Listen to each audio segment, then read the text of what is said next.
Hi எல்லோருக்கும் வணக்கம். Bigg Boss season 9 Tamil. So இந்த வீடியோவில் நம்ம சண்டே எபிசோடில் வந்து பார்த்தீங்கன்னா நீங்கள் ப்ரோமோ 3 பார்த்துருப்பீங்கல்ல, ஒரு தரமான சம்பவம் இருக்குது அப்படிங்கிறது தான்.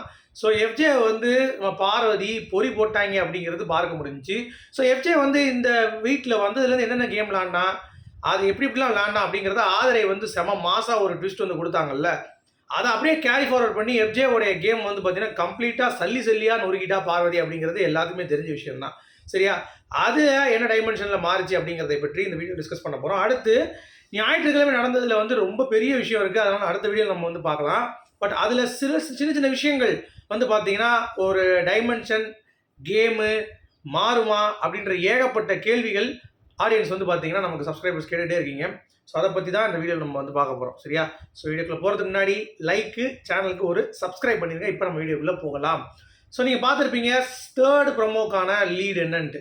ஸோ ஆதிரை எஃப்ஜேவோட கேமை பொறிச்சு விட்டா. இந்த மாதிரி அவன் வந்து ஒரு பொண்ணு கூட சேருவான், அவன் கேம் முடிப்பான், அவன் நல்லா ஜாலியாக விளாண்டு போயிடுவான், என்னதே அதை பண்ணிவிட்டு அதை தான் வந்து பண்ணிகிட்டு இருக்கான், அதை நான் வந்து எக்ஸ்போஸ் பண்ணேன் அப்படின்ற மாதிரி. ஆனால் ஆதிரைக்கு ஒரு ஃபயர் விடணும் கண்டிப்பாக.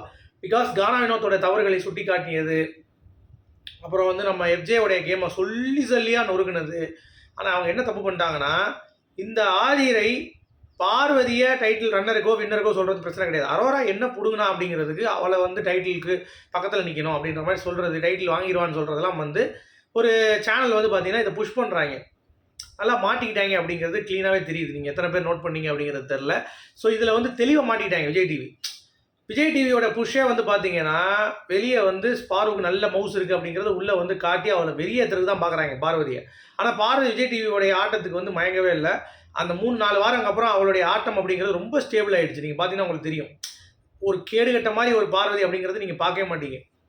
அவங்க அந்த 3 வாரம் கத்தி மாக் பண்ணி பயங்கரமாக வெடிச்சு ஒரு இது பேசவே முடியாத அளவுக்கு இருந்தாங்கல்ல, அதெல்லாம் இப்போ துளியும் இருக்காது. ஏன்னா கேம் டிரான்ஸ்ஃபர்மேஷன் நடந்துருச்சு, சேஞ்ச் இருக்குது.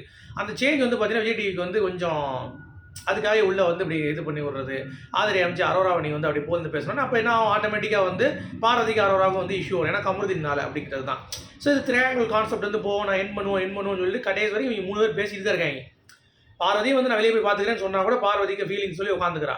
இந்த அரோராக்கு என்ன பிரச்சனை தெரியல, ஃப்ரெண்டுன்னு சொல்லிட்டு பக்கத்தில் உட்காந்துட்டு நேற்று வந்து பார்வதிக்கு வத்தி வைக்கிறான். பார்த்தீங்களா இல்லையா? அந்த உள்ளாடையில் கை விட்டு பார்க்குறான்னு சொன்னது இந்த அரோரா தான். ஆனால் இந்த அரோரா தப்பிச்சிட்டு இருக்கா. விக்ரம் வந்து அந்த உள்ளாடையும் தெரிஞ்சு கையில் சும்மா பார்க்காம கண்ணு குருடா வந்தான், தெரியும்ல அவனுக்கு, அது தெரியாது எனக்கு அப்படின்றான். இந்த மாதிரி அவங்க நடிப்பெல்லாம் வந்து அட்ரஸ் பண்ண மாட்டானுங்க. சுபிக்ஷா வந்து நாயின்னு சொல்கிறா, அப்புறம் விக்ரம் வந்து சாவுன்றான்.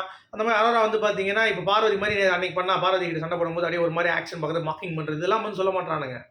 ஆனால் சின்ன விஷயங்கள் வந்து இப்போ யாராவது இப்போ திருந்துறேன் அப்படின்ற பேரில் வர்றாங்கன்னு வைங்களேன், அதை வந்து அட்ரஸ் பண்ணிட்டு இருக்கானுங்க. இப்போ கமலுக்கு வந்து பாருங்களேன், அவ்வளோ தூரம் வந்து கத்துறான், அதுக்கு வந்து ரோஸ்ட் இல்லைன்னு கேள்விப்பட்டேன். திவ்யாவுக்கு போய் ரோஸ்ட் பண்ணியிருக்காங்க இன்றைக்கி எபிசோடில் சொல்கிறேன் நான்.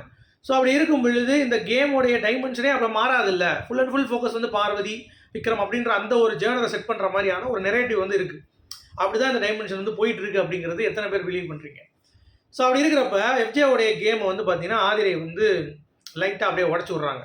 உடச்சி விட்டோன்னு என்ன ஆகுது, இந்த சைடு வந்து பார்வதி உள்ளே வந்துட்டு மௌனைக்கு தான் கரெக்டான சான்ஸ், இவனை பொறி போட்டுன்னு அப்படின்னு சொல்லிட்டு இவன் அப்படி தான் சார் என்கிட்ட இருக்கிற என்னென்னலாம் நான் பண்ணுவேனோ, சண்டை போடுற விஷயங்கள்ல இருக்கட்டும், இல்லை வந்து எங்கேயாவது வந்து நான் பண்ணுற சின்ன தவறுகளையாக இருக்கட்டும், அதை சுட்டி காட்டி அடிச்சு என்ன மட்டுமே அதை பண்ணுறான், எல்லார்ட்டையும் பண்ணுறதில்ல அப்படின்ற மாதிரி ஒரே போடா வந்து பார்த்தீங்கன்னா போட்டவனே ஆடியன்ஸ் கிட்ட இருந்து பார்த்தீங்கன்னா பயங்கரமான கைத்தட்டல். ஏன்னா அதுதானே எஃப்ஜே பண்ணுறான், கரெக்டாக இல்லையா?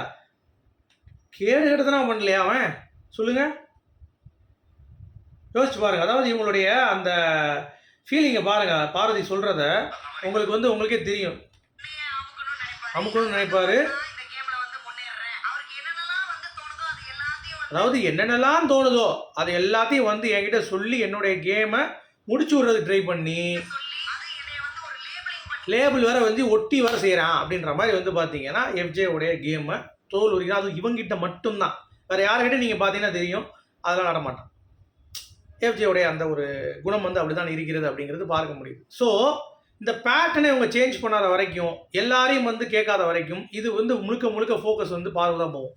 நீங்கள் பார்வை அப்படி அடிக்கிற மாதிரி இல்லை கண்டுகொள்ளாத மாதிரி இந்த மாதிரி ப்ரொமோஸ் நீங்கள் போட மக்களுடைய மனசில் பார்வதியோடைய எண்ணம் அப்படிங்கிறது வந்து நீங்கள் என்ன தான் சொன்னாலும், இப்போ அசீம் வந்து அப்படி தான் கத்திட்டு கிடந்தாங்க, ஐயோ அவன் விளையாட மாட்டான், கத்துறான் இப்படி பண்ணுறான். ஆனால் மக்கள் வந்து யாரை பிடிச்சிச்சு?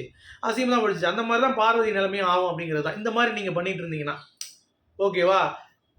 இப்போ நீங்கள் புரிந்து கொள்ளுங்கள், பழைய பார்வதியை நீங்கள் ஆக்கணுமா, இல்லை இந்த பார்வதியா நீங்கள் விடணுமா அப்படின்ற கேள்வி இப்போ அடுத்த மக்களுக்கு வரும். கண்டிப்பாக அடுத்த பழைய பார்வதி வரதான் செய்யும், வராமலாம் இருக்காது. ஏன்னா இவங்க பண்ணுறது அடுத்தடுத்து டாஸ்க்லாம் இன்னும் ஹெவியாகும்.